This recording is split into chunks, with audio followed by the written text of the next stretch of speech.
Well, again, I apologize for my voice. I do have a cold right now, so jumping right into it.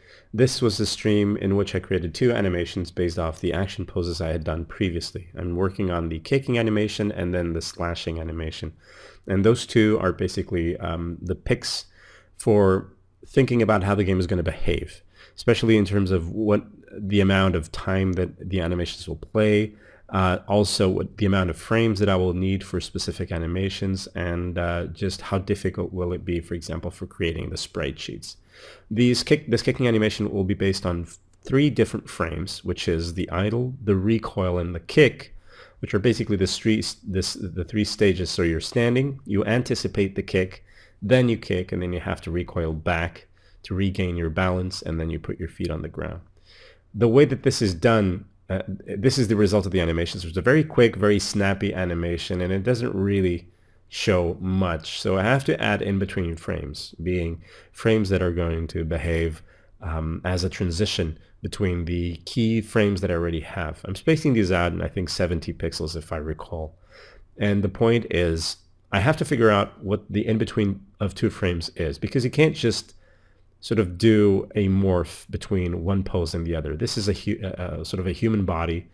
It moves and rotates in a very specific, very distinct way. And not only is it very specific and distinct, people are used to looking at body movement every day. So if you do something that looks wrong, even though people might not be able to put their finger on it, they will pick up on it. They will go, I think something's off, right? And I've already had some reviews and critiques done to these animations where people have said stuff like, I think the knee should twist a little bit more, or maybe the foot should rotate, stuff like that, and that's always welcome. The point here is the frame in between can't just be you scaling something. You have to consider how the move happens in 3D. So it's very important, even for animation, to know a lot about anatomy if you're going to be animating characters. I think it's actually probably more essential than if you just want to draw. If you want to animate, you really have to have an understanding of the physics of the world, of the volumes, and the way things behave in a natural environment. Because people are always going to be feeding off of their knowledge of the world to analyze what you've done. So here it is with the extra frames. You can see there's a little pause in the recoil frame and the kick, and that's for giving impact. But if you look at the kick, the hair is very static. So that's something I need to fix. I need to add frames to keep the frame rate constant. I don't want to have a frame that lasts longer. That would be fine for a very static character. It's not fine for a character that has loose clothing and hair, right? Because the hair is supposed to move and the clothing is supposed to move. And one of the ways that I'm going to get that impact from the kick is going to be through animation. Of course, later on in the game development process, I can add sound effects and I can add an effect or some sort of reaction on the enemy. But if I get the most out of this animation without writing a single line of code, that is going to increase the quality of the feel and the rewarding sort of experience of the player doing an attack. How powerful will the player feel? And that's kind of the goal here. So once the kick hits, you want that to be a very precise thing. You want that to look impactful and precise and stylish. But if you don't move, you're going to get everything very static. So I'm animating the hair and the cloth, as you can see here, to sort of convey the whole impact of clothing. So the energy of that kick is either passed on to the enemy, but some of it also is passed on to your clothing. So it's an energy conservation thing. I also added that particle effect to the foot, which is obviously, right now is just for me. I'm not going to do that in the sprite, because then whenever you kicked, you would get an impact particle effect, and sometimes you might miss a kick. But also another thing that I noticed was that my hair was the other way around. So during the recoil, once you kick after the recoil, the head should move forward because your head is moving back, if that makes sense. And then the head should sort of recoil back and then bounce forward again. This is why I really like the hair length on this model. It's because it's wavy, it's bouncy, but it's not like super long that not only does it have the sort of wavy behavior, but also a sort of curly bounciness where you have to consider whether or not it stretches. So in this case, it's more like having a piece of cloth on your head. And that's great because I can film myself with reference if I ever need to. So right now the kick has this much more impact, I could still use an extra frame at the end, but this animation will go into an idle animation. And the idle animation is going to have animation on the clothing as well.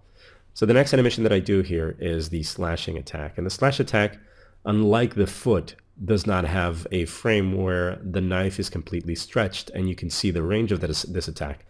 And that's why, well, that's one of the reasons why I do that oval shape painted in white and bright purple. The goal being that to show the player what's the range of that attack. So if the player considers using that attack, they know what they've got. I'm also here doing the pose of the sort of anticipation, where the player is either reaching for the knife or really going back to get power or momentum for the attack. Without that frame, the attack would feel a little bit weak. It's kind of the same thing with the foot on the kicking, just recoiling the foot for kicking later. So right now I have very few frames, and you can kind of see how the animation behaves if I play it in real time. There you go. So there's an attack. There's a little weird thing where the staying of the white of the slash a little bit longer. And it just feels really, really, really fast. And this is an animation that I still think I need to add another frame, pretty much like the kicking animation that needed a frame at the end. This one needs a lot of frames. This one needs the twisting of the clothing, needs the overshoot of the clothing as well after the animation is ended or the body motion is ended. The clothing need to move as well. The hair needs to behave like a hair would behave on a sort of rotating head. That sounded weird. But also I want to make sure that the pose is just right and that the shape around the character, the slashing shape, sort of fits within what is supposed to be really happening. So adding more frames again for smoothness, especially the smoothness after the action, and also going back into my idle pose, which in this case I don't think it's really important. People usually accept the transitions being a little abrupt if it makes the game feel faster and lighter. So here's the rest of the animation. You can see that there's a little bit of motion on the hair, there's motion on the clothing as well, but it's very static. The arm that has the knife, once the cutting happens and the hand gets stretched, it's very, very static. So I decided to pull it down a little bit more gradually with each frame so that it feels more elastic. So right now you have a little bit of also motion on the foot with the bending of the knee as you go down for a slice. But as well, just the hair has been changed as well, and I think that works really well. And you can see that on a real-time animation that I'm going to play right now. So you can see that after the hit happens, the hair moves around really nicely. The sleeves also bounce, and the hand sort of comes back a little bit. So this overall, this was a really nice stream, and people were very patient in the chat with me just trying and erasing and getting things done. So this is the result, the two animations sequenced. And I did forget to take that yellow pixel on the corner there from when I aligned the two animations together. So thank you so much for watching, and I'll see you guys. Take care.